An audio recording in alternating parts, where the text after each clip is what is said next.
Still do 7 NUFC Matters shows for free a week. But if you want to support the channel, there are a few ways of doing it. Hit the like button on each live broadcast or video. This helps the channel grow. Hit the subscribe button and select the all notifications options. Hit the thanks button to buy a super sticker. You can do this on the live chat too. You can also join our Patreon page or buy us a coffee at the link in all of our video descriptions below. We are also looking for sponsors. If you want our latest advertising rates and how you can get involved, then email John at nufcmatters1892@gmail.com. Thanks for watching.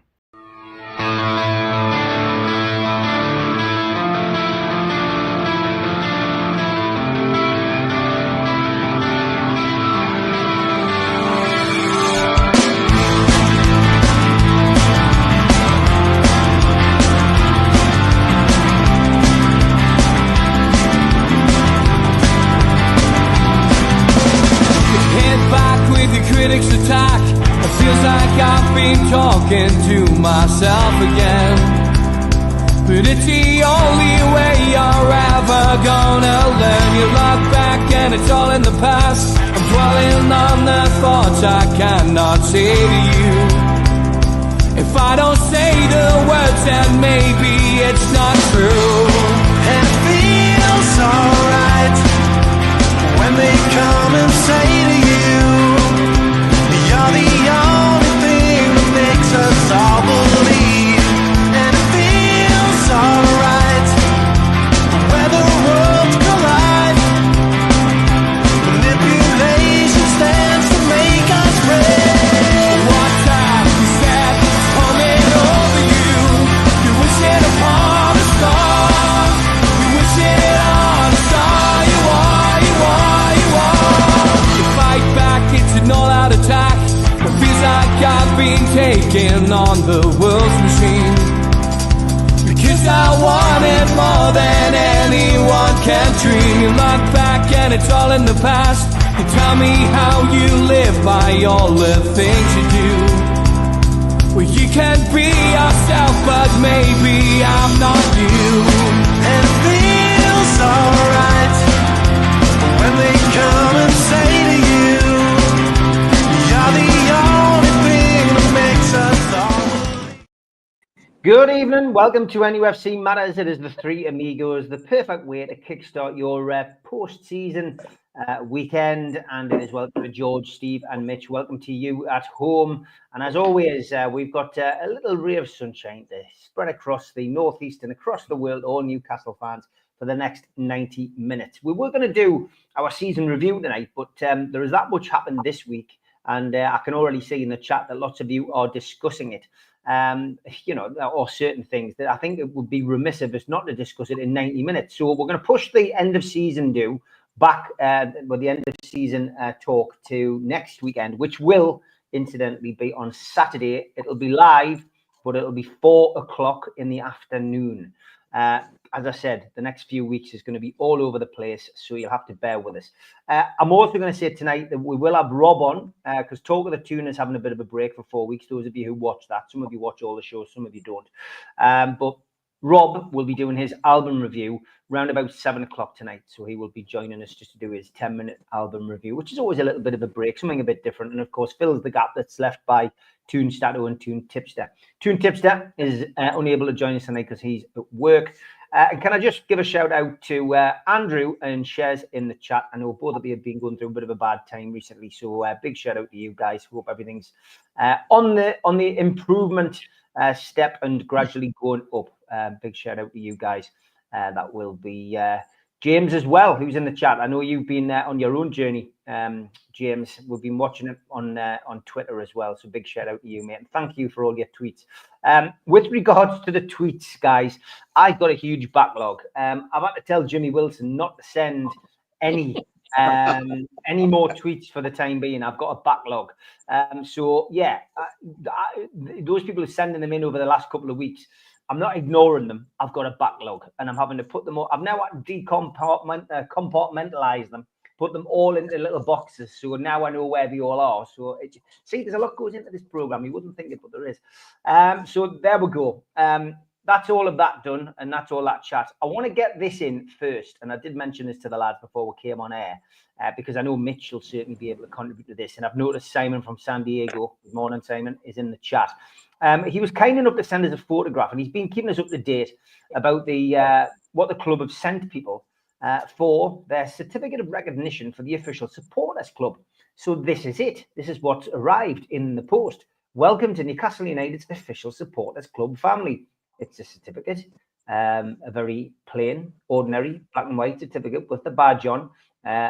Signed? No, not quite. It's a photocopy of Darren Eales' signature, of course, who's the CEO. But that's it. That is the certificate that they've got. And this flag. All I'll say about the flag from my point of view is I'm glad Simon was fully clothed. Because it is very see-through and transparent. Let's say if Neil had done this at Chelsea Robs, it could have been a completely different scenario. But listen, as you know, we are the critical friend of Newcastle United. I've got to be honest, if I was running an official supporters club and then that's all I got, I'd be slightly underwhelmed. Is that the way you're feeling, Mitch, after getting that through the post, or Julie getting that? Well, I feel grateful that at least our certificate arrived with Dubai Mags written in.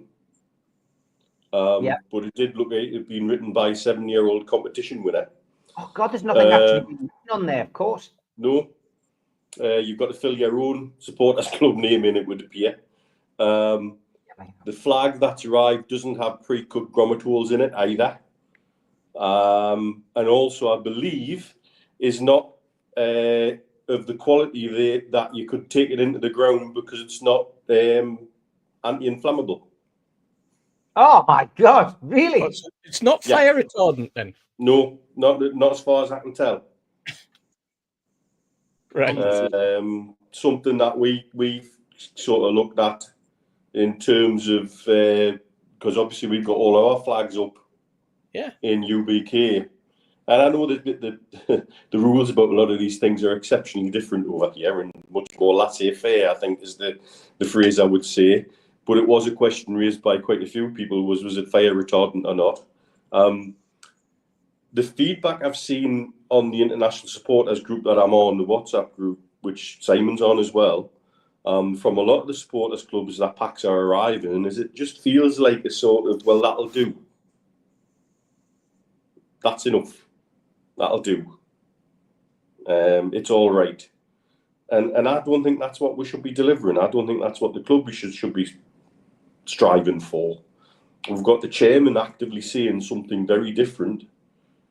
And when you have the Plymouth Argyle official supporters club in Argentina receiving multiple signed shirts for 8 members, and when I see what the official supporters clubs of other clubs over here get on a regular basis with interaction with the team, I know it's early days, and I know this is something that's been, it seems to have been sat with legals for like forever, for whatever reason, and then all of a sudden it came out in a rush, and it just feels like, well, that'll do.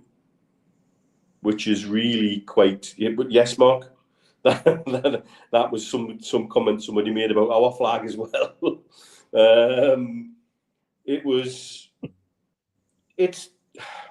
I don't like feeling like I'm nitpicking or being overly critical, but it's something else that is being delivered by one particular section of the club that just feels like, well, that'll do. And does it really matter? And for the amount of time and effort, and not a small amount of money that a lot of these supporters worldwide put in to follow Newcastle United, it feels a little bit like tokenism to me.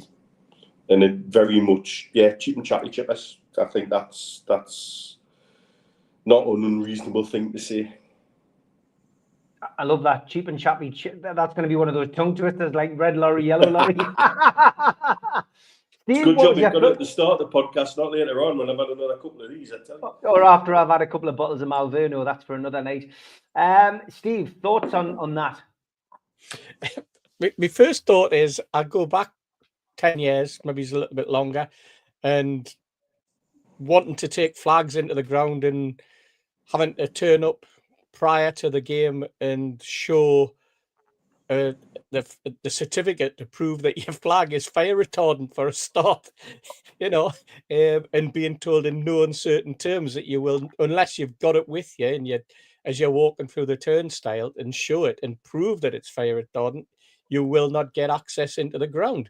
And yet there's the club producing a flag that they think is, well, almost certainly would be displayed in a location where the fans are going to meet, and they haven't even put that into any consideration. There may be places in the world, obviously the UK is one of them, but there may be places in the world where it's insistent that the flag is fire retardant. So, as Mitch says, it might be a bit more laissez-faire in Dubai or other areas of the UAE, but there will be places around the world where it's stringently upheld. And let's face it, we've seen situations in the recent past of where there's been fires at clubs, nightclubs, bars around Europe and in the Far East that have just gone up, like almost instantaneous, because there's been so many items hanging around that are highly inflammable.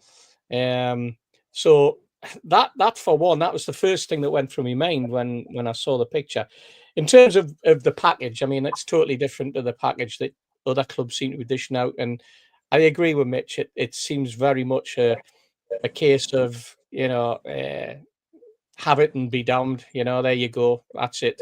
It's like standing in the shop and waiting for your change and it gets thrown at you. That there you go. It's your change to begin with, but it gets handed back to you in such a manner that you think, well, what the hell's going on here? It almost comes over like that, and we can't say, and I mean this. You can't say that it's because there are new people in the club, that the club's young, that the backroom staff are finding their feet, because these people have been there for years and they should know better. They're supposed to be support, they're supposed to be fans, they're supposed to be one of us, and you would expect better, because what you would expect is somebody within the football club, when all of this was discussed and what the package would contain, to say, is that it? Is that all you're getting? And that question's not. Are people within the echelons of the football club frightened to say it? Are they frightened to open their mouths? Are they frightened to question what gets put in front of them? Are they now at the point where they'll just accept anything? And it just beggars belief. It really, really does. It's quite saddening in a way.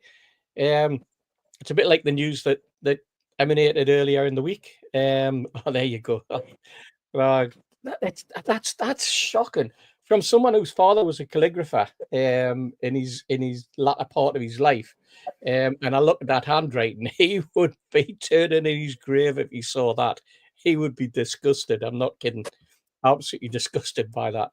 But getting back to where I was going to finish there, that the fact that we've now got a football club that's decided that they don't even need to have the box office open during the week for people to pop in. It's only going to be open one day a week. And again, customer service at its finest. It's just shocking, Steve. Unbelievable. Thank you to Rob for the donation, and thank you to George for the donation. That is going to go in the Malverno bucket for us, because I think we all need a drink after a wonderful season, but that will go in the Malverno bucket. I'm delighted. Is that because we need to boost the Malverno fund because somebody's coming over to visit? Well, probably, yeah, because we've heard the great news that Mitch is coming to Newcastle for the end of season do. So if you are coming, forget Howe, forget Beresford, forget Watson. Come and get your photograph taken with the two Mitchells. And I'm not talking Grant and Phil. I'm talking Neil and George. Get yourselves along. It's worth putting the money in the bank for the Age UK Dementia just for that. George, you've seen both flags there now. That writing one, dear God, what on earth is that? But yeah, I mean, look, I don't want to take your thunder. Tell us what you think. Well, take me thunder if you wish. The writing one is almost sick making to me, and it will be to O'Neill. My Marjorie was a tracer in the shipyard and would have wrote thousands of those, 10 times better, 100 times better than that bloody thing was. And she would have done them in seconds, and they would have been beautiful. Copper plate, old English, you name it, she would have done it freehand. I mean, it just is. There's no sense of authority about it. There's no sense of gravitas. It's just done for done's sake and done by somebody who clearly couldn't care less. And there's the problem for me. Listening to what the two lads have said, what's wrong is that bit that organised that still think they're working for bloody Ashley. You know, the chairman stands up there and saying, we want to be the best in the world. Well, you will, sir, when you eventually get rid of all the buggers that used to work for Ashley, because that's what that is for me. And all right, you know, people may be watching that will get their own back in some way, but I couldn't care less. That's my football club, you know, 70 odd years of supporting a club. And when we really can see the top, you know, we're fingertips away from being at the top. And that's how we treat our international members. The fire retardant thing, the manufacturer should have a label in one corner saying it's fire retardant, and there's an international symbol for fire retardant. Now, whether or not we lost that international symbol when we dropped out of the common market, I don't know, but there should be a symbol on. I mean, yeah, it still works. Yeah, in this country, you take giving stuff to charity shops these days. You know, they would roll up with a wagon and take anything. Well, they come up for furniture. Now the first thing they look for is a fire retardant label. Otherwise, they won't take it. They won't even touch it. Now that, you know, it was so thin. It would go up like a Roman candle. You know, it would, if it got anywhere near any heat. So it's quite disappointing when at the top end we've got a chairman who's saying he wants it to be number one, be the best, and somewhere in St James's Park there's still people that produce stuff like that that's supposed to be representing our Premiership football club, our, you know, European challenging football club. You know, it really is. And interesting, you mentioned the Plymouth thing, because next door, Yvonne and Alan, their friend is a Plymouth supporter. And the stuff he comes back with when he goes down there just to visit, to go to a game, and the noise there, he never comes back with less than a shirt or something. And that's just when he's visiting his home club. So, you know, that sort of thing for international supporters is just nothing. Well, it is a disgrace. I can say nothing short of a disgrace. It is a disgrace. It's just unbelievable. Where's the brains? You know, they must be sitting on them. Yeah, Well, I'll give you an example. Comment on John's handwriting. That, Steve, that's proper calligraphy. That's the sort of thing that my dad would do, and he was an amateur at it, you know. And he ended up in his latter years, he spent God knows how many hours doing exactly the sort of thing that's already been mentioned there. School certificates for kids, you know, at the end of term, the end of the year, prize giving certificates, wedding invitations. You know, that type of thing. He did that as a little hobby as an aside. He was also a member of the Northumberland Scribes Calligraphers. So he took a lot of time and effort into his handwriting. But wasn't his initial training in the shipyard, Steve? Well, his initial training was a draftsman, you know, just along from where Audrey worked, you know. And that was you know, joiner shop and then draftsman. So that's the sort of thing you can produce with a little bit of time, a little bit of effort, and a little bit of concentration. And yet now we've got something like that. Like you say, it looks like it's been done at sort of not even primary school level. It looks like it's from kindergarten, as the Americans would say. I'll use the term kindergarten because it was San Diego Max. Yeah, good stuff. Thank you for sending that in, Simon. It's an interesting one, but yeah, very disappointing. Thanks, incidentally, to Trolls and to Chippers who have chipped in with their memberships again. And there was also somebody else, Gary Milliken. Thank you for joining up with your membership again. Much appreciated. And as I said, big thank you to George and Rob as well for that cash donations. Much appreciated. Where do we go next? Well, I'll keep on the same thing for now, because Derek asks George, question: do the Amigos feel certain people at the club are stealing a living in that case? Stealing a living. That's a hard one. Well, I think a lot of these people, I think we've already mentioned it, haven't we? There's a lot of people who are left behind from the previous. I was going to say what it is for me is that there's people there who still think they're working for Ashley and still working in the same ways they did for Ashley, and that won't do.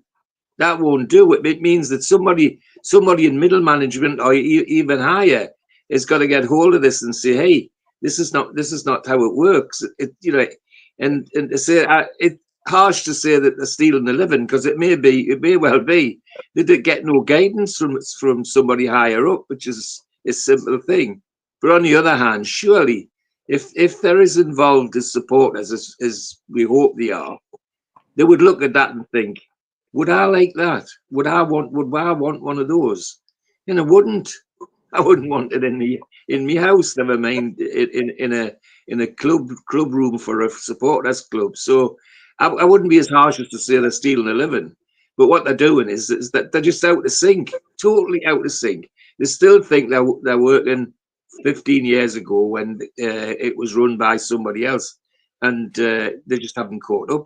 And it's time somebody got hold of it and helped them to catch up. Whose job is that, Steve? Management. The management behind the scenes, the departmental managers. You put in to run a department, you're ultimately responsible for that department. So in reality, you're responsible for its output. If you work in Sodexo, you're responsible for not only the quality of the catering, but the quality of the service that you're providing. So when a complaint's made, it would go and should wing its way through the management chain, and at a certain point the buck stops. And I think when it comes to supporter services, you've got to look and say, right, okay, so if supporter services are responsible for that, how did they allow a situation to arise where a certificate went out incomplete? What are questions being asked? Are they even aware of it? If they are aware of it, what are they doing to ensure that it doesn't happen again? Why did it happen? I always find when it comes to management like that it's always, well, let's put it right, but nobody ever does the post-mortem to find out how it went wrong in the first place. And it usually went wrong because management taking their eye off the ball. That's the whole simple thing. They've got, if they have a laissez-faire approach, then that will pervade its way through the workplace and through however they are in charge of. Because if you have a boss that is either never seen or doesn't seem to be putting the effort in, then you usually find that the staff follow suit, hide or manage to find in the warehouse all the special corners you can hide in and not be seen, or in the way of output, produce output that's not efficient enough or not suitable.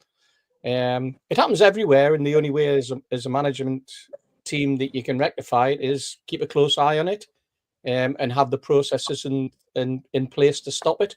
And Newcastle United obviously don't, or they have an approach in certain departments where perhaps there's a familiarity builds in. Maybe it's familiarity bears contempt or brings contempt, or alternatively, it could well be that you're just as bad as the stuff that you're looking after. It could well be something as simple as that. You're just as weak and just as poor as the stuff you're looking after, because you're allowing it to get through and you haven't even got the brains to realise. So I just find it. I find it. Maybe it's just me, but or maybe it's my age or whatever. But I feel as though you're getting more and more of this, in especially in the services industry. The way that you talk to often, the way that people approach you, the way that people have you hear of, staff demanding things rather than asking. People now seems to be an age band that there's an air of entitlement as well. And if you're a manager who falls into that trap of allowing that, then ultimately you will fail. That's a question for you, I guess, Mitch. Does anyone know how many of the supporters club certificates went out worldwide? I mean, you're in the WhatsApp group. Is there any way of gauging that? About 20 or 30 max. And I know somebody said, well, why was ours done? Might be because ours was the first. We were number one. We were the test group. We were the beta testers for the pathway. I think us and the Danish mags. So I don't know what they received. I haven't seen anything from them, one way or the other. Whether it then got a bit much for whoever was handling it, don't know. I just don't know. And this is the thing again, comes back to I do not know. But I think we also look at to follow on from what everybody's saying. What we're still suffering from right now is the skeletons crew that was left running Newcastle United under Mike Ashley. There was people in places doing multiple roles. We still have departments that have fewer people in them than Sunderland even now. Yeah. And we're still playing catch up in certain areas. So in some respects, I don't blame it if somebody sat in an office and said, F this, I'm just going to send it all out because I've got other things I need to do. But at the same time, there's enough time of ownership passed for certain things like this to have been addressed and looked at. We don't have a Freddie Fletcher wandering around the halls barking at everybody anymore. Yeah. We kind of almost need that for shit like this. And that's what Barry's getting at. He says, the Saudis better than anyone, Mitch. Are you surprised that they're allowing the club to be running like this? And Steve says, seems to me the PIF haven't got their fingers on the pulse. How and whom are leading the feedback to the people who make the decisions? Yeah.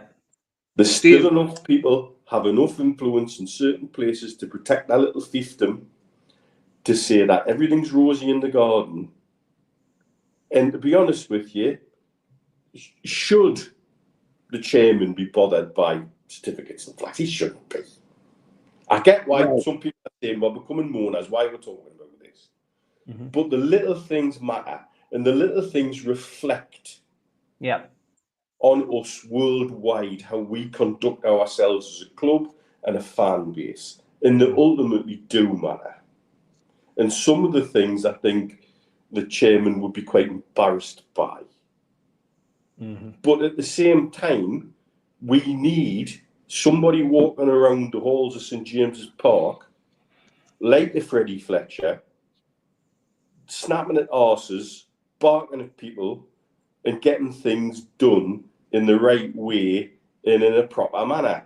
And that's in the ticket office, that's in supporter services, that's in many different levels. Where I see people having difficulties at the minute, the feedback that we get from a broad spectrum of support, saying the things that they're struggling with. There's 3 incidents of disabled supporters getting in touch with me asking for advice last season. And in 2 of those cases, my immediate response was, go and talk to a lawyer. There's a case there that you will win. And I feel that's a disgrace. It's an absolute disgrace. And that's what's got me wound up at times about it all, is we need somebody in the background there who's prepared to put their neck on the line for Newcastle United and do everything right. And for all Freddie Fletcher had his issues, and I certainly got a very nasty letter off him once. Well, still to this day, don't know how he knew it was me that he should address it to, but there you go. What he did in stuff like that was protect the brand, protect the image of Newcastle United. Mm-hmm. And that's what people need to take ownership of in some of these roles. And I don't think anybody's prepared to take ownership, but I think there's lots of people prepared to take the plaudits.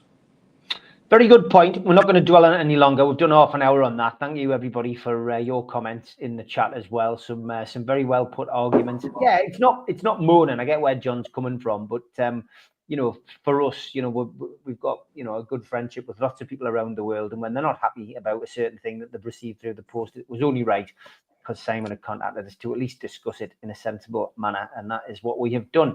Okay, only an hour more to go. It's only a 90-minute show through the summer. Let's have a laugh with Tweet of the Week.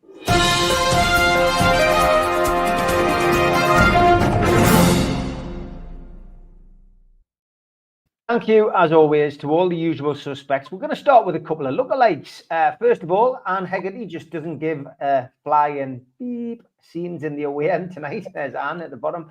And this one wouldn't be a lookalike without Steve Hasty, would it? Thank you, Mark. He says, I know we're not doing lookalikes, but what if it really is him? Hasty in the tunnel.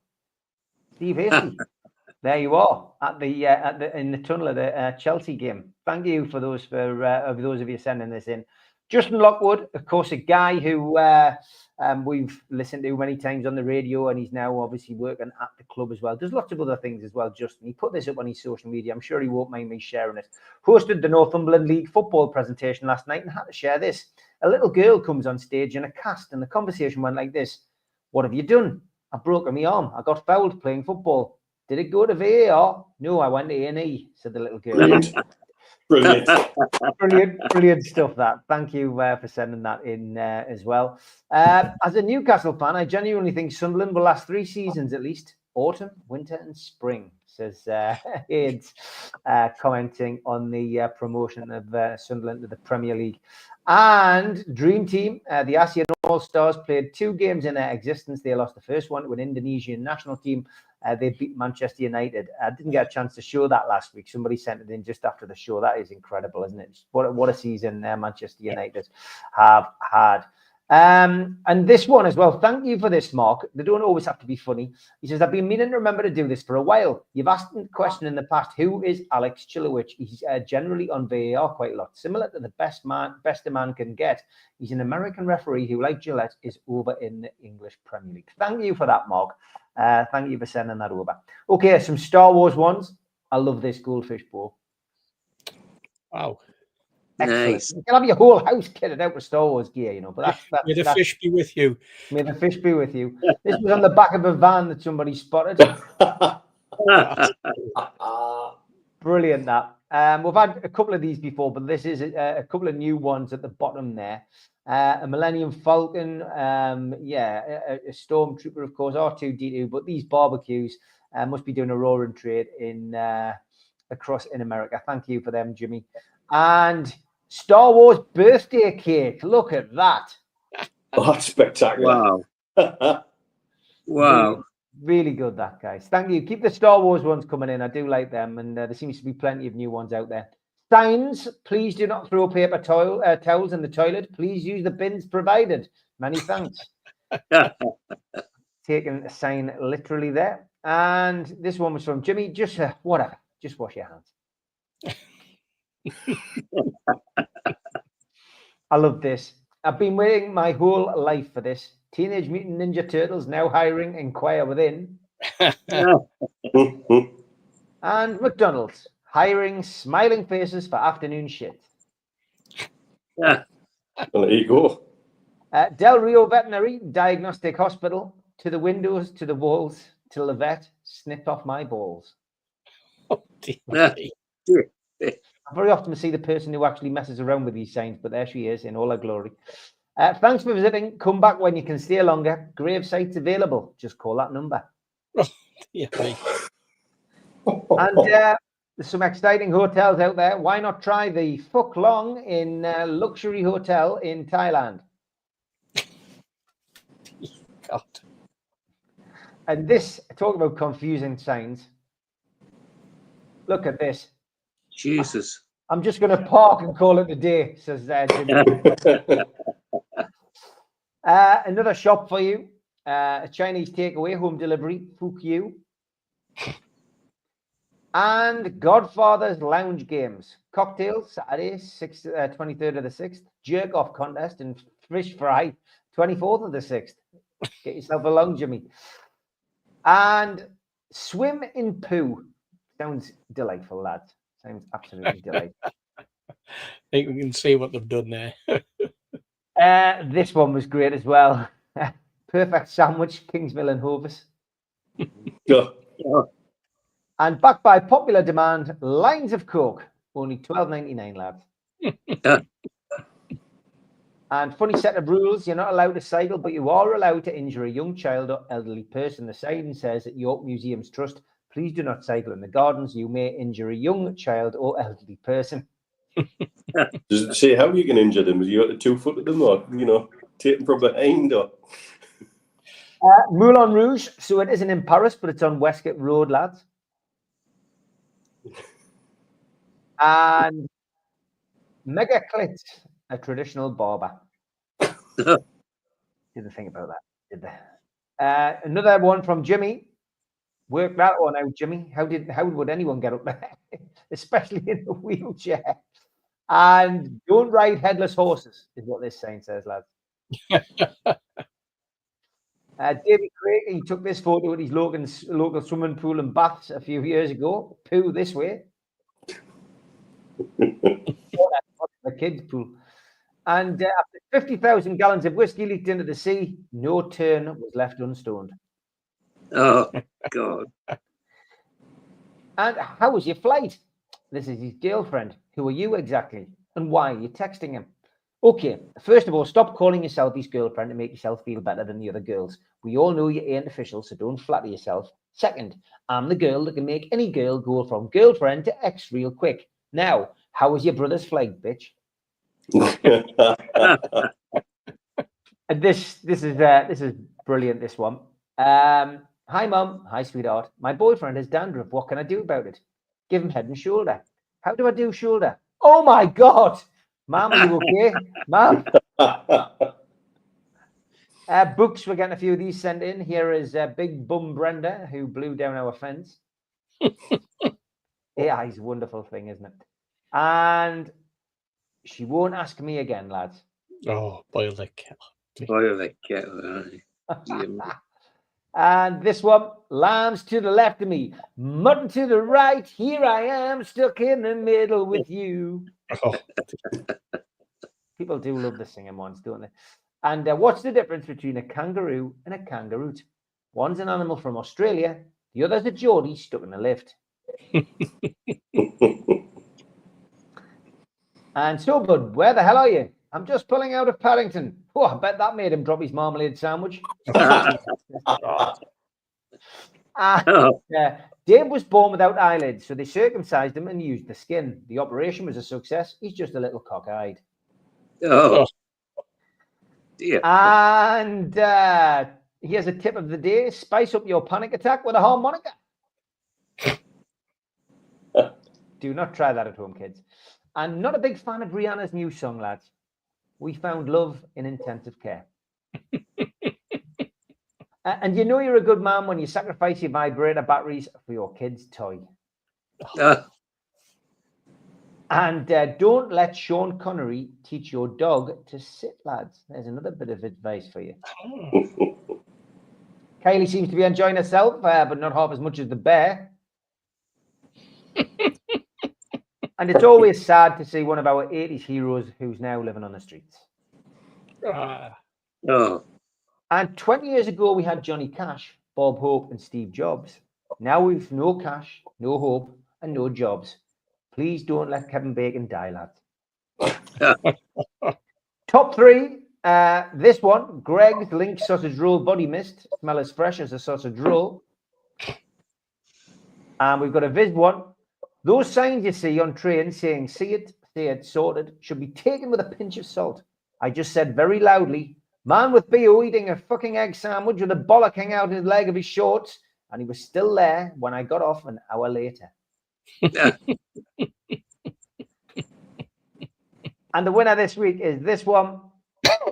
Fair play to some of the Sunderland fans who've travelled for today's playoff final. This lad's come all the way from 1982.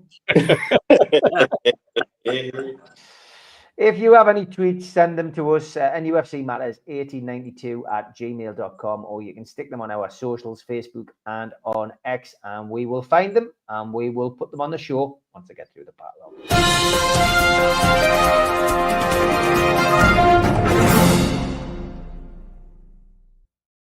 Steve Wraith, can we have a warning before you sing? Certainly not. Certainly not. You don't switch off in your numbers. Thank you for all of those. Great stuff. Let's get back to the comments. And a lot of people want to talk about players and transfers. As you know, we tend not to speculate on here. We'll leave that to some of the other podcasts and people who like to wind you up during the summer. So I've seen your comments about Alanga. Craig Hope apparently put something up about Alanga being approached. Great stuff. Let's wait and see whether he turns up at Newcastle and holds the shirt aloft. But the retained list has come out, George. We can talk about that. What was your views on the retained list? And we've also signed a young player who it looks as if will be coming in and then going out on loan, the Spanish winger who, look, at the end of the day, it's a young lad. He's got a bit of potential. Mitchell, again, specialised in bringing youngsters in. He's another one to add to the list. Probably go out to the Dutch league. We would imagine that's what the press are reporting anyway. But what's your overall thoughts on the retained list and the young Spanish lad who's come in? Well, the young Spanish lad first, it's a great signing. I mean, and he's been signed, under the noses of all the big clubs in Spain and elsewhere, apparently. So, but the little that you can see him on YouTube and other places, he looks a real find and a real danger. As to him going out on loan, if he needs to go out on loan, fine. But if he walks in and he can do something straight away, let him do something straight away for us instead of doing it for somebody else. But maybe that's my jaundiced view of the world. The retained list. Well, we're at the moment, at this crucial part of the year, where us, Daddy, we're all in a bind, aren't we, about A, what we need, and B, what we've got to do with them all. And there's nothing on the retained list that immediately surprised me.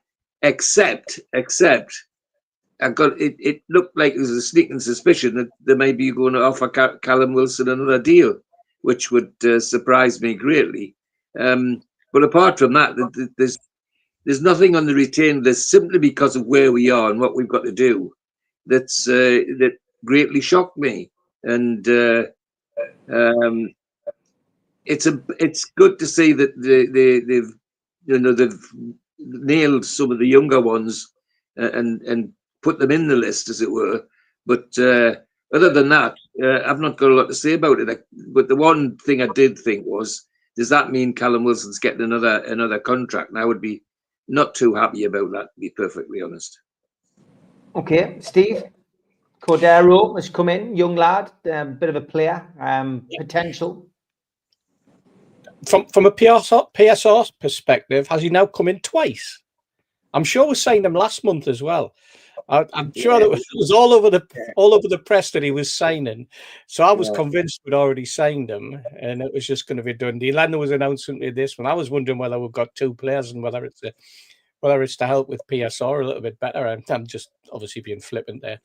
Hey, you know what? I mean, this is an area of the club that we certainly have been effective in over the last 12 months or 10 months that Paul Mitchell's been at the football club. We've picked up quite a number of youngsters from the continent, obviously with potential.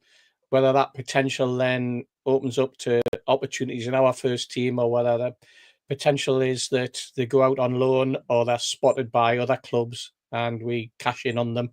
From a PSR perspective, who knows? Because there's a lot of wheeling and dealing goes on. I mean, we've also got the retained list with a lot of youngsters that have obviously been at the club for quite a long time, but now surplus to requirements. And I think this is the harsh reality of football, and one of the sides that we tend to overlook. That junior football into getting an apprenticeship or whatever they call it now, and then suddenly at the age of 18 either being released or getting an extra year to try and prove yourself, but ultimately going out on loan spending some time barely getting a game for a team in the second division or the first division, and then finding yourself surplus to requirements at Newcastle United. It's an area that we barely scrape, barely look at. And then you've got the other aspect, which was one that we're all desperately looking at, is who are we bringing in? What's this first team going to be like? Because everything really does around the first team. And in the situation of both, I would imagine Wilson and Ruddy, the two that have been said that they're still in negotiation till the end of June. That's probably because their contracts carry on until the end of June. There may well be something behind the scenes with Newcastle where certain people want Wilson to stay, more than likely on reduced terms, the terms that he's on.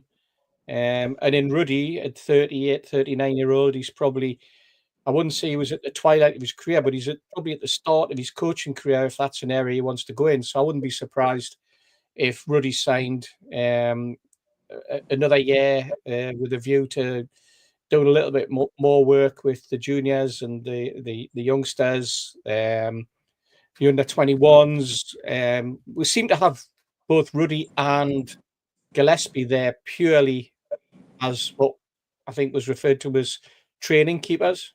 They're there because when the likes of Dubravka and Vlachimidos and Pope are away on international duty, without those two, we wouldn't have any goalkeepers to play against and to work alongside in training. So that's what this is another aspect. Whether or not they're named as first team players as part of the squad is purely for really, really cover. Having said that, Ruddy's been on the bench quite a number of times, but never made an appearance, and I don't think Gillespie's been on the bench at all, and that's probably reflective in his contract as well. So in both instances, we're no further forward, are we, in understanding what the shape of our squad is going to be, what the personnel is going to be, because those players that we're all anticipating leaving all mainly have an extra year left on their contract, and we're now waiting to see whether other clubs will come in for them. It's not a case of just pushing them out the door. So it's going to be an interesting next sort of 6 to 8 weeks till the players are back in training.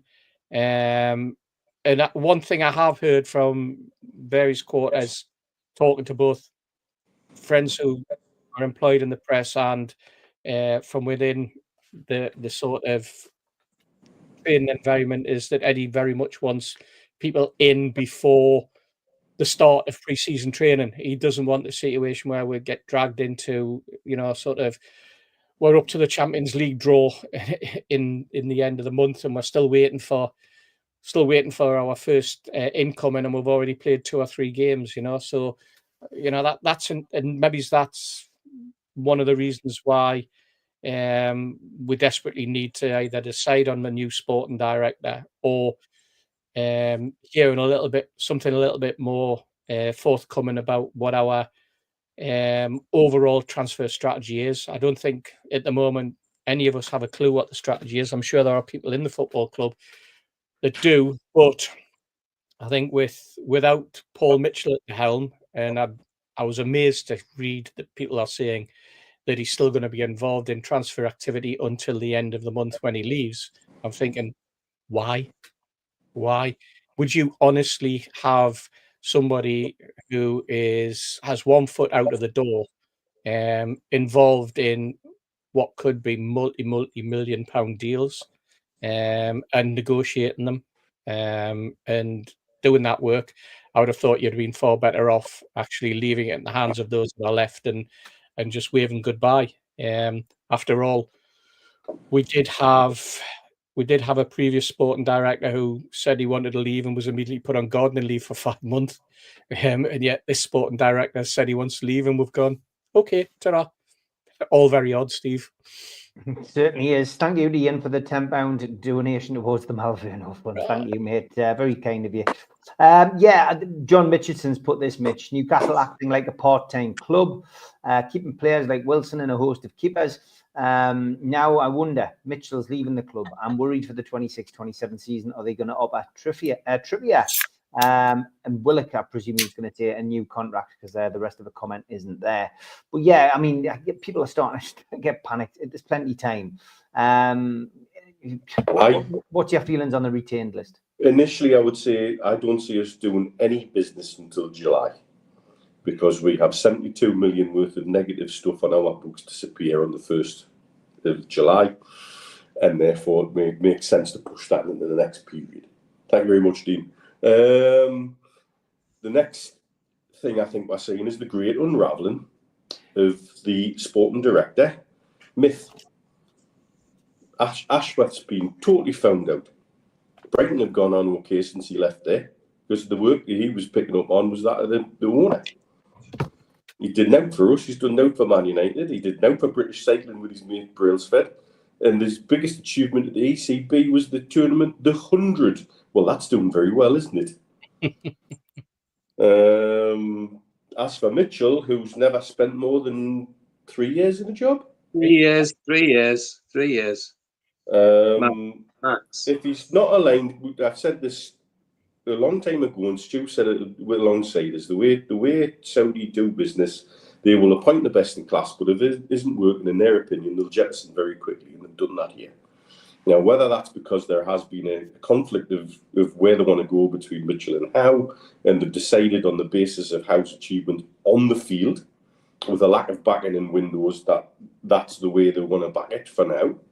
For me, I would suggest to everybody panicking about that, this will be a revealing time, because it's all on Eddie. Yeah. He's got what he wants, and so it's all on you now, Eddie. And that's the way we've got to look at it. Is the responsibility will be taken there. I do hope he's backed in the way he wishes to be backed, and he gets what he wants out of it. With regards to the players people are losing their shit over, we've got bigger fish to fry than that. From what I understand from people within the club that I still have contact with, what Gillespie and Ruddy do behind the scenes is immeasurable, and it's more than just being backup keepers. Much more. And you need to have a foundation in a squad that covers so many different things these days. I hate saying people say, he's stealing a living. Well, they're not. They've got through to the professional level of football through waltzing through the landmine-infested mire that is the academy system in the UK. That jettisons so many quality players every year that don't make professional, and that you think should have made professional, but never did, or get lost along the way. They deserve kudos for that. And if they're playing in our colours, or if they're wearing our shirt, they deserve support for that, in my opinion. Callum Wilson is an interesting one. Callum, I keep saying on here, the best predictor of future injury is past injury. And that's his problem. Is he worth a season? No. Has he lost something? Yes, in my opinion. Does he deliver something in the dressing room that is different? I gather behind the scenes, his personality, and he's a wonderful person to be around, even when he's dealing with his own problems. Is there a way to keep him involved, which would say, right, you're on a performance-related contract, but you will be absolutely at the bottom of the pecking order, but I want you to help integrate a new striker into this system? Would he be prepared to do that? Is that something he would be prepared to swallow? Or does he want to have a last go at being a number 9 somewhere else? And that's his decision. And that's the kind of decision we've got to offer him, is say, look, am I happy for him to go on to like 50 grand a week? No, absolutely not, because he hasn't delivered that for 2.5 years for us. But if he's prepared to take a significant paid cut and go on to something performance related and be around the squad and all of that kind of stuff, then there might be a role there that Eddie has cut out for him. But then we also need to see Eddie back in the transfer market in critical positions that he's asked for in the last 2-3 windows and hasn't been delivered. Now, whether that's because of Mitchell's recalcitrance or because of other issues, we'll soon see. But the one figure that gets no credit here at the minute, and I've not heard anybody talk about, is Nixon. Yeah. We talk about these young players we're picking up, and I'm pretty damn convinced these days he's the source. It's not Ashworth, it's not Mitchell. We've already got the person in place that's picking a lot of these young players up, because we're currently going around hoovering up a significant amount of really talented 16 to 19-year-olds to drop into that under 23 level in development level. And I think we'll... yes, John, that's exactly the kind of thing I'm talking about. You know, we're dropping kids into that kind of level. I call them kids, they're not, they're young men who have an exceeding amount of potential. And we're now beating teams like Barcelona and Real Madrid to player signatures who want to come and get on board with us. And I'll go even further than that. There's a young Brazilian talent just done an interview with Brazilian TV this week, saying how excited he is at Newcastle United. He wants to come and be with Bruno and Joe Linton. That's what's happening now. I don't think that's Paul Mitchell. I think that's people already at the club. So let's run with it. Let's see where it goes. But I don't think anything's going to happen till after this stupid interim window's closed and we get this Club World Championship out of the way. And then I think we'll start to do business. And I think everybody's panicking way too quickly. There's loads of time. Okay, don't panic is the message. We are going to have something a little bit different tonight, and having this through the summer until Talk of the Tune comes back. It is a musical interlude with Rob.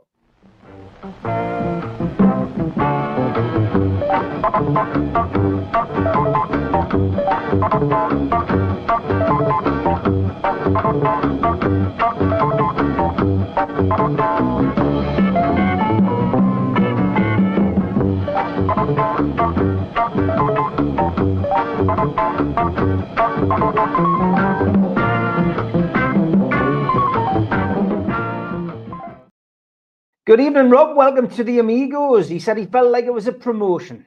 That is, I've landed. That's it. I've got my promotion. Welcome along, mate. Good to see you. Thank you. And you. Been having a summer break. Sid having a little bit of time off, but good to have you on. And here is the album that you will not be reviewing tonight. He's coming. Bob Klein. Yeah. God, not in them trousers, mate. Not in them trousers. No. Good stuff, mate. Excellent. So what album are you reviewing, Rob? This was recommended 2 or 3 weeks ago, and I can't remember the lady's name, but it was an album by P.P. Arnold, which is Patricia Ann Cole. Absolutely, pretty much blown away with this album. Very, very surprised. It's called The Turning Tide. This is unreleased tracks written from the 60s and 70s. Like jazz, blues, funk. There's a bit of goth in there, which, you know, goth as well. You could talk about Nico, Velvet Underground, Marianne Faithfull, Edith Piaf, that sort of side of things. So it opens with track 1 called Medicated Goo. Really funky blues, nice opening, nice little subtle piano parts. It's a basic solid flat 4 drumming. The voice, the tone, the range is just perfection. It really is. I was very surprised.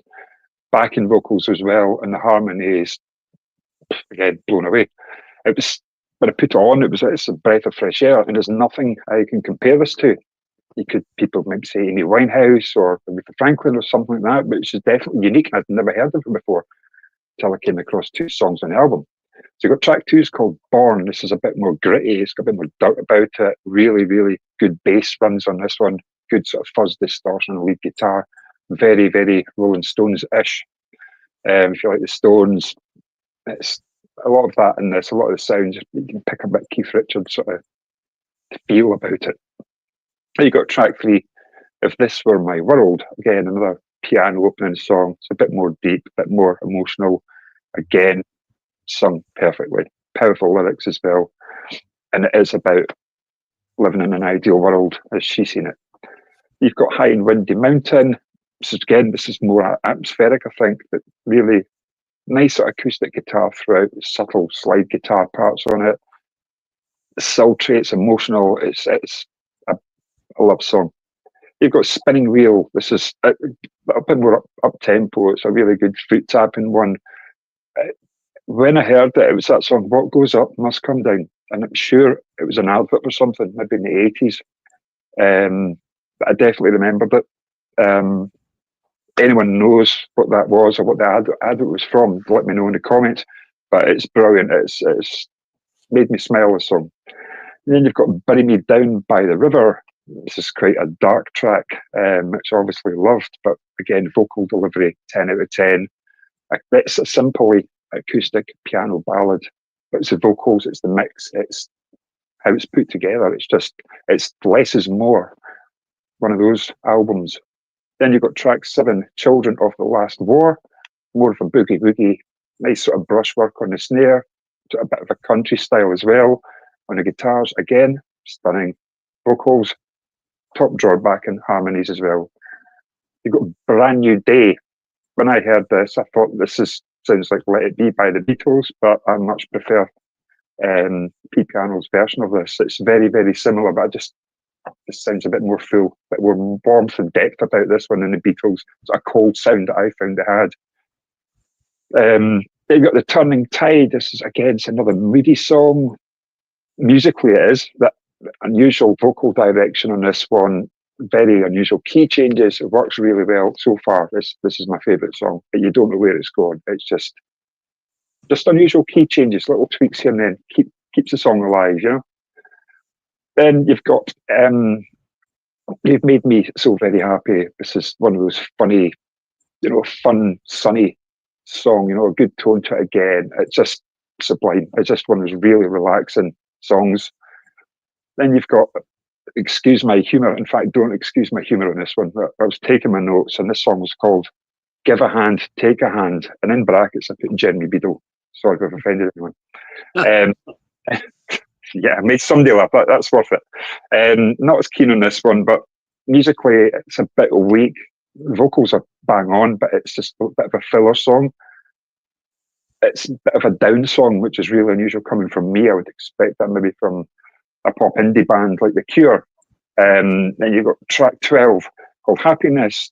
This is perfect. It's that atmosphere, say 70s, 60s or 70s, so maybe a jazz blue bar setting, sitting at being a barfly, the big glass ashtray, the cigar, smoke-filled room, piano, that sort of scene. It's pretty much perfection. This song really is. Happiness, it's called. It's track 12. But the final song, 13, You Can't Always Get What You Want. And I thought, it's the Stones. And it is the Stones songs. But I didn't know who originally done it, so I've never ever heard another version of it before. So yeah, it is simply a Rolling Stones classic. But I did, and it's answered the question for me, who originally sung it. And naturally, it was the Rolling Stones. But for what this album is, the first time hearing it, it's getting a 9 out of 10 for me. It was really beautiful. Really, really beautiful. And it's just way out of my comfort zone. But again, this is what it's about, musical journey. And I'm looking forward again, Steve, to Hasty to have a discussion about Simple Minds and U2 when I come down at the end of the season party again. So, Brilliant. Yeah, 9 out of 10, yeah. Loved it. Good. I'll tell you what, mate, Robert, the advert was a wallpaper advert for Sulfite. What Goes Up Must Come Down. It was fresco wallpaper by Graham and Brown. I'm a decorator as well to trade. I should have known that. Yeah, Graham and Brown, that's right. So it was. Yeah. Yeah, super fresco wallpaper is what Chris Bevan says. Yeah. Was the old man that laughed at your joke, Rob? Yeah. I think what people forget about P.P. Arnold, obviously she was a great singer in her own right and a great artist, and was really spanned the time, musical time span. But I think a lot of people like me remember her as the backing singer with the Small Faces. And her performance that sort of Well, you look at the performance of Steve Marriott on like Little Tin Soldier, for example, and then you have her complete contrast. Yeah. Vocally, she's completely in control, and he's all over the place in terms of his mannerism. But the way that their voice is totally different, but blended so well. And I think that was my first sort of introduction to PP Arnold as a singer. And Yeah. it's probably often the wrong way to get involved. You know, it was exactly the same with some of the people who were backing singers with Bob Dylan or people who sang with like Meatloaf and such like. You suddenly hear of a backing singer, and then all of a sudden you get engrossed in their own sort of musical journey as well. You know, and I think PP Arnold is probably one of the finest ones that you could come across in terms of our longevity as well. Yeah, just stunning. The production, the delivery, it's flawless. I have to say that I'd never even heard of her before. Yeah. And I just chose that album because I like the cover, I like the warmth of the colours in it. So yeah, it was just absolutely amazing. Good stuff, Rob. We will have you back on. It'll be next Saturday that we'll be doing the Amigos, slightly earlier time as well. It'll be 4 o'clock, so I'll be in touch, mate. But as always, great to have you on. Thanks for sharing your musical review. Look forward to seeing you on the next Amigos. Have a good week, mate. Before I go, Steve. Yep. One last joke that'll make a wee giggle. I heard it's a Jeremy Beadle joke, but I heard he had a very small member. But then again, on the other. Oh, very good, Rob. Thank you for that, mate. Take care. See you next week, pal. Good to have Rob on. Thank you, mate. And hope Sid's having a nice break as well. Okay, we've got about 25 minutes left. We've got a few of the usual things to cram in. And we haven't got one member of the Friday night team today. So I'll tell you what, instead of playing the tune music that you would expect for this guy, I might just play his little bit of music because it's almost as if he's in the room.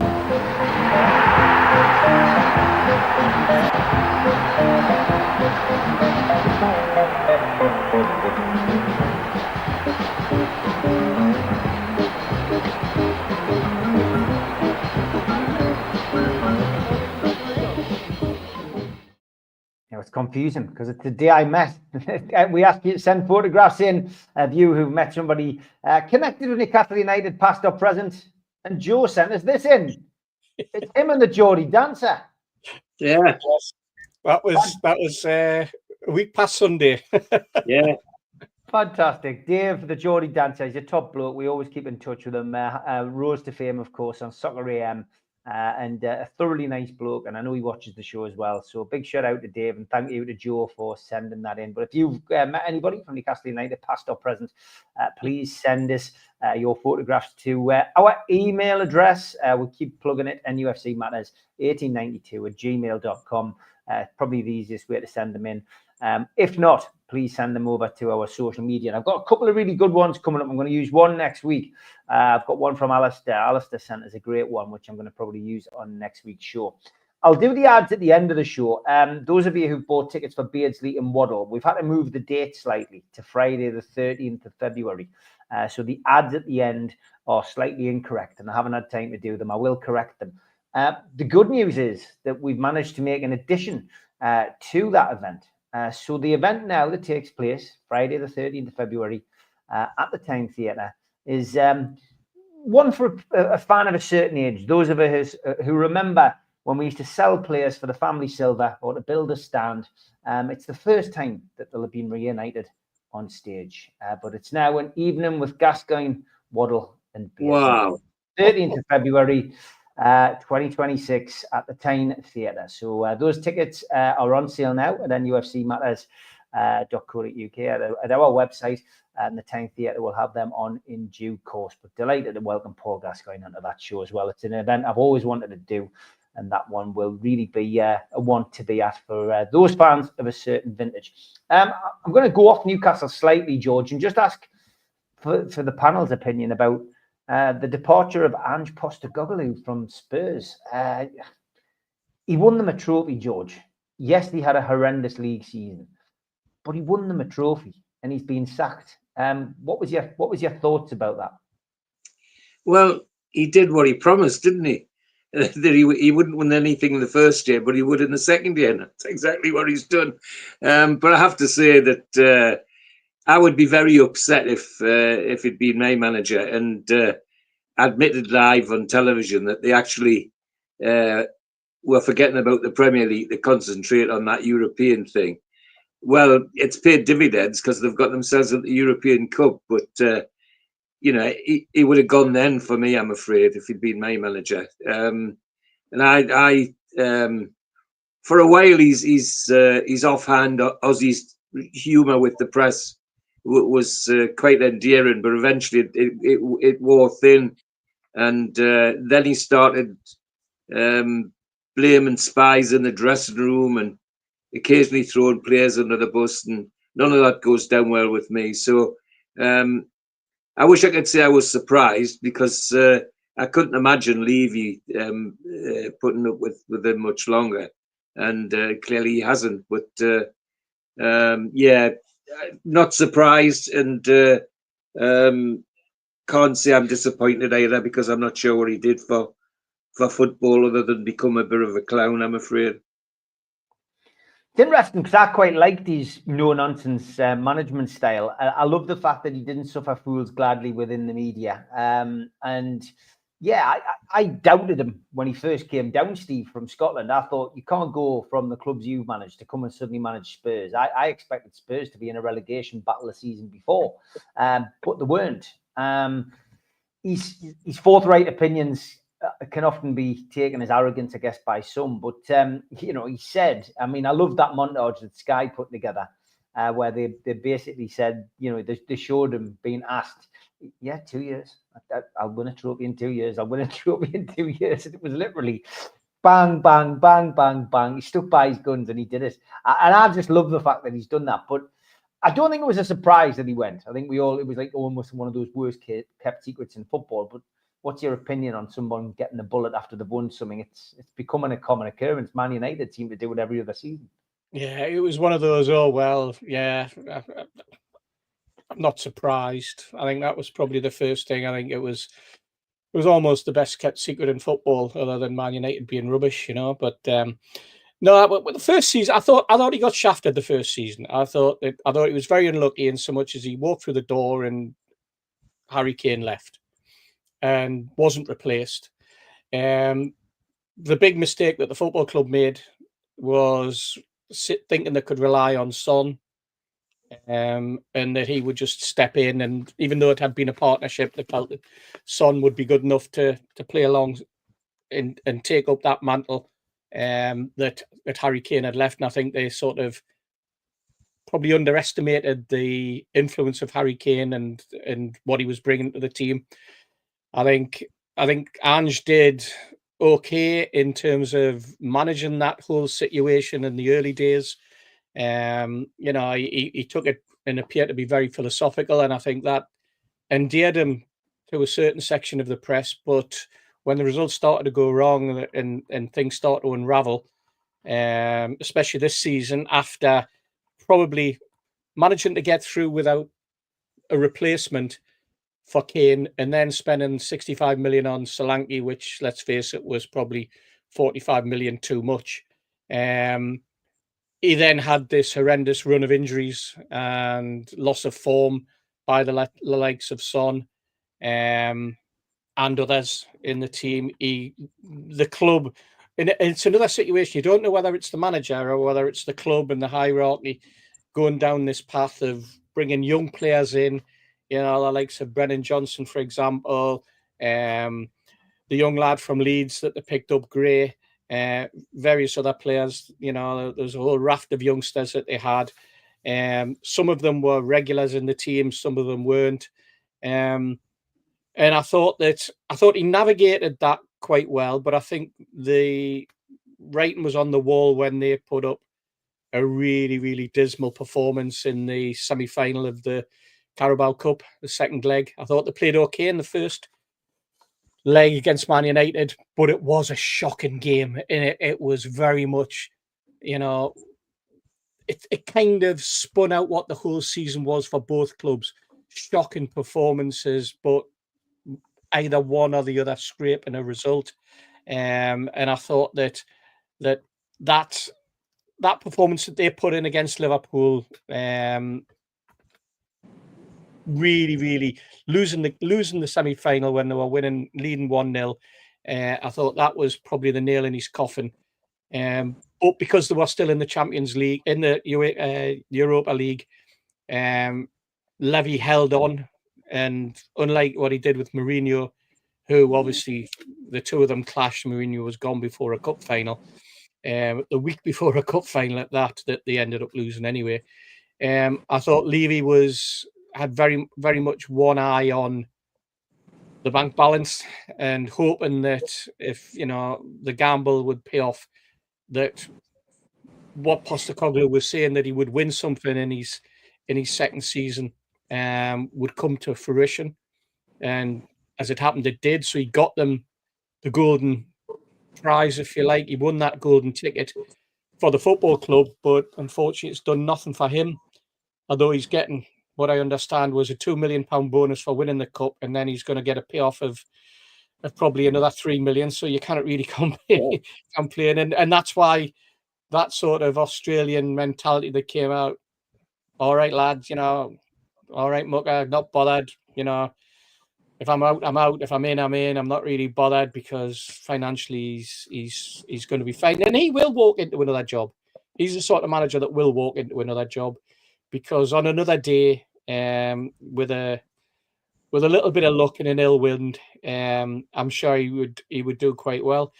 But it's Tottenham, and so the horrible taste that I think is left with everybody is that they finished 17th and they're in the Champions League, and both them and Man United stunk out that Europa Cup final, something rotten. And if Levy's looking at anything, and if he didn't look at the final result, but he looked at the performances overall, I suppose there was no doubt that Ange was a goner. What was interesting, I was looking at some of the Tottenham sort of fan comments on Twitter X before I came onto the show, and one of them pointed out, isn't it ironic that at this particular moment, when most of the fans are probably split because of Ange winning something, but Levy didn't even sign the statement that said bye-bye Ange. It wasn't signed Daniel Levy. It was just a bland club statement and left at that, as which to say, and that's Levy, typical Levy, saying, I'm not sure that was me or not. I'm doing what some of you wanted, but not what I wanted, that type of thing. Because I think at the end of the day, that's probably Daniel Levy to a T. So it'll not affect us. We'll still get statutory points off Tottenham when they come back up to St James's Park next season. That's a given, isn't it? So every cloud, I suppose. Yeah, what's your feelings then about that, Mitch?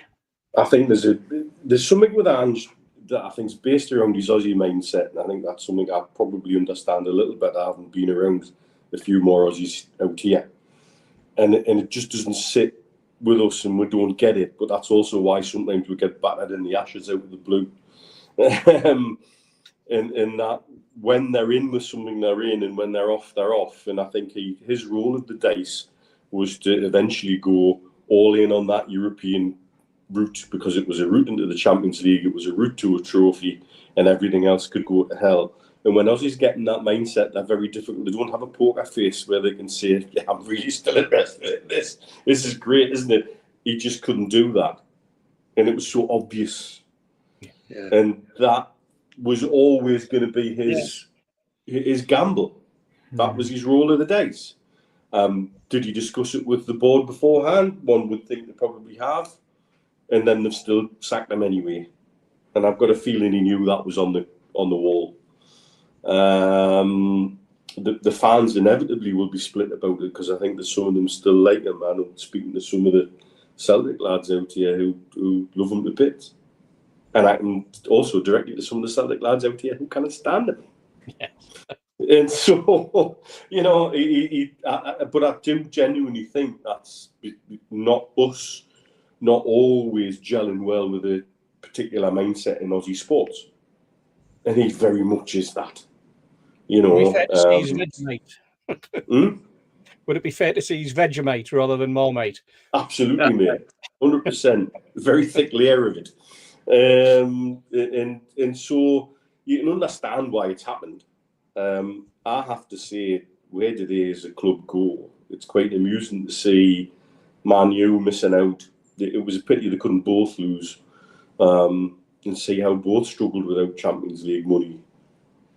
But what are they going to do with it? Where are they going to strengthen? Where are they going to go?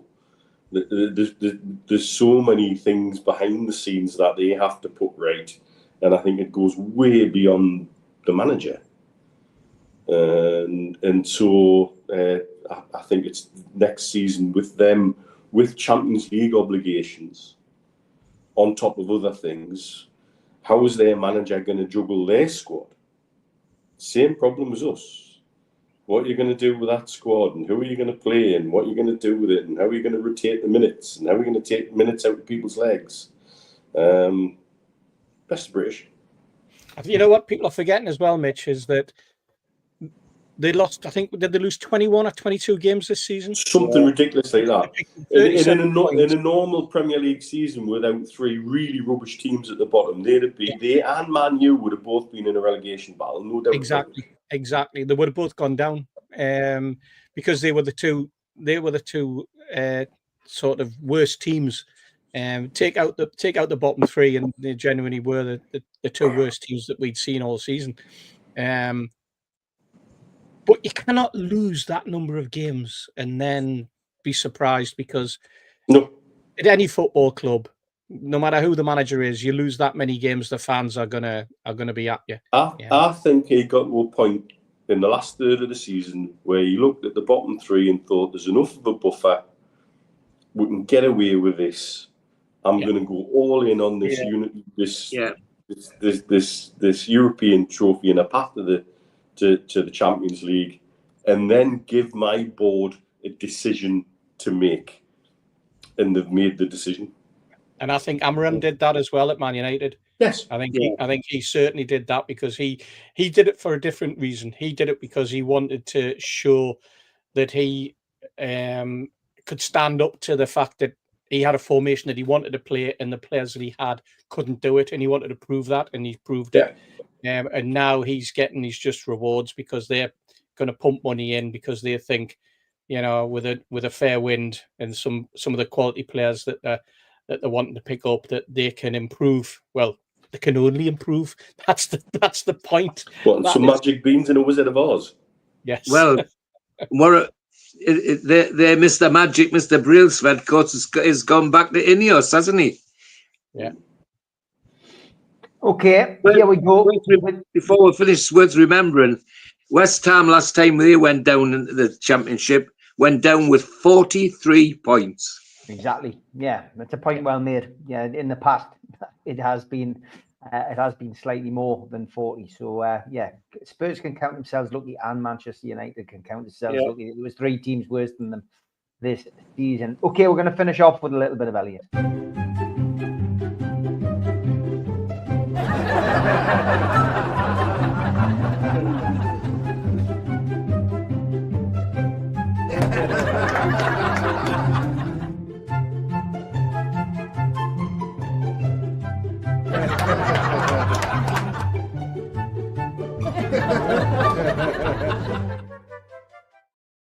Lads, have you ever tried Oasis soup? You gotta roll with it. Oh, yeah. Get in. I got a chance to sing as well. Nicely picked, Steve. Nicely picked. Nobody. Don't let the door hit your ass on the way out, Steve, please. Big shout out to Nicholas from the Felons last. She's not very well. Hope she gets better soon, mate. And we'll have to have that catch up. It's a long time since we've seen you. Get yourself along to the end of season 2. It would be nice to see you there. And yes, Jobadoni is in the chat. He's just been very quiet, but I've sent out 10 free memberships there, so it randomly selects them. So there's 10 of you got memberships, which is great.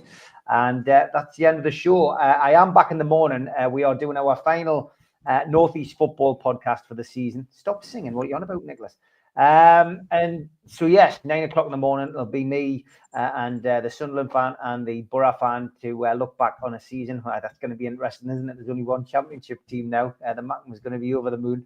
That's 9 o'clock. And then 5 o'clock on Sunday, we are back for a Professionals with Mitch and Stu. Look forward to seeing everybody then. Have a good weekend, whatever you're doing.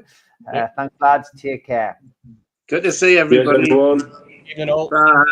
Big thanks to all our sponsors. Skips and Bins. Say hello to low-cost waste disposal with pay-as-you-go and contract waste management. Their website, skipsandbins.com. Contact them, www.skipsandbins.com/contact. Big thanks to Mr. Vicky's Sauces, handmade in Cumbria. Their website, mrvickies.co.uk. Email info@mrvickies.co.uk. Telephone 01768 210 102. Thanks to our fanzine sponsor, United Group Travel, UK Coach Holidays. There are no strangers on our tours, just friends you haven't met yet. 2 crew, driver and courier, local family company, 3-star plus quality hotels, no interchanges. Hot and cold snacks and drinks available on the coach, all excursions included. Their website, www.unitedgrouptravel.com. Email beverly.ugtl@gmail.com. Telephone 01670 632 460 or mobile 0791 666 4174. A big thanks to Media Arts for all the technical side of things. And if you want to listen to us as a podcast, you can find us on Sport Social Podcast Network. We're also available on iTunes, Spotify, and other podcast providers. If you want to support the channel, then hit the subscribe button. We still do 7 shows a week. Hit the like button, which is the thumb underneath this video, and click share to your social media. You could also take out a monthly membership or an annual membership at nufcmatterspodcast.co.uk.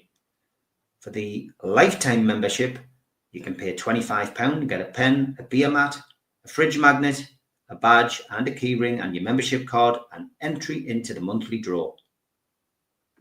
Some events coming up, 27th of June, 2025, the end of season party. Beresford, Howe and Watson will be at the Tyneside Irish Centre with Joe Allen in aid of North Tyneside Age UK. You can get your tickets for that one from nufcmatterspodcast.co.uk or from Woucher.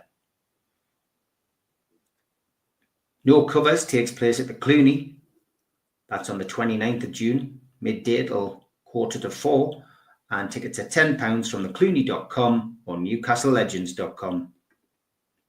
Northern Horizon, a Blake 7 convention, takes place on the 9th of August, 10 till 4 at the Tyneside Irish Centre. Come and be some of the cast and crew in aid of Age UK North Tyneside Dementia. Tickets from nufcmatters.co.uk. An evening with Peter Beardsley and Chris Waddle takes place on Friday the 23rd of January 2026 at the Tyne Theatre and Opera House. You can get tickets from the box office 0844 249 1000 or from tynetheatreandoperahouse.uk. And Bad Manners are back in the Northeast at the O2 City Hall, Friday the 30th of January 2026. Tickets from ticketmaster.co.uk. And we have copies of The Entertainer's book, signed by Les Ferdinand, available from nufcmatters.co.uk.